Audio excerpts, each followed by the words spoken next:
Hello everyone, কেমন আছেন সবাই? আজকে বাসায় আপু আসছে, তাই ভাবলাম আপুকে নিয়ে একটু ঘুরতে বের হই।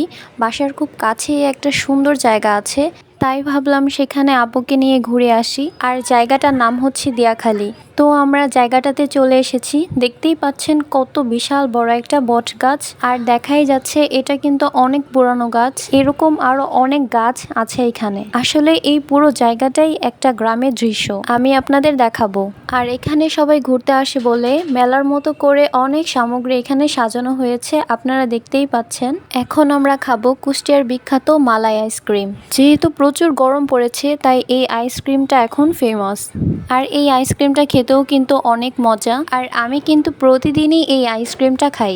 আমি কিন্তু আগেই বলেছি এটা একটা গ্রামের পরিবেশের মতো। দেখেন চারদিকে কিভাবে খ্যার ছড়িয়ে রেখেছে।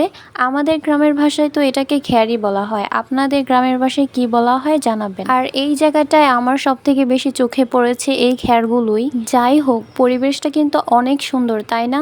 একটা গ্রামের ফিল আসে। আর এইদিকে আমি আমার আপুর সাথে পাপড় নিয়ে দুষ্টামি করছিলাম। আমরা অলওয়েজ এইভাবে দুষ্টামি করতাম, সবকিছুই আমাদের অনেক মনে পড়ে। তো সেখানে আমাদের সময়গুলো অনেক ভালোই কাটছিল, আমরা অনেক এনজয় করেছি। তো আমি এখন আপনাদের এই পরিবেশটা ঘুরিয়ে দেখাই। প্রচুর গরম থাকার সত্ত্বেও সেখানে কিন্তু আমাদের একটুও গরম লাগেনি, কারণ সেখানে অনেক বাতাস ছিল।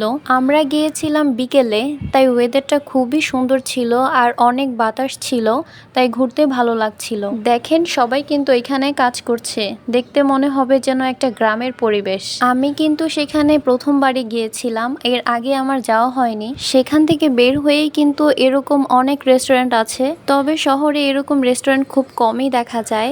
আমি দেখেছি আমাদের গ্রামে কিন্তু এরকম অনেক অনেক রেস্টুরেন্ট আছে, আর সেগুলোকে বলা হয় কফি শপ। এখানে সবগুলো রেস্টুরেন্টেই আমার যাওয়া হয়েছে, আর এই রেস্টুরেন্টটা হচ্ছে নতুন হয়েছে, তাই ভাবলাম এটাতেই যাই। দেখলাম এই রেস্টুরেন্টটা খুব ভালোভাবেই ডেকোরেট করা হয়েছে, আর লাইটিংগুলো খুব কালারফুল ছিল।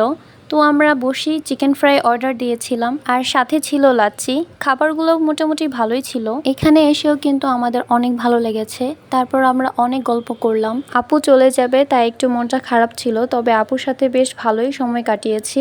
আর আমরা তিনজন কিন্তু অনেকটাই ফ্রেন্ডের মতো, আর অনেক ফ্রি। তো আমার আজকের ভিডিওটা এই পর্যন্তই ছিল। সবাই আমাকে সাপোর্ট করবেন আর আমাদের জন্য দোয়া করবেন। আল্লাহ হাফিজ।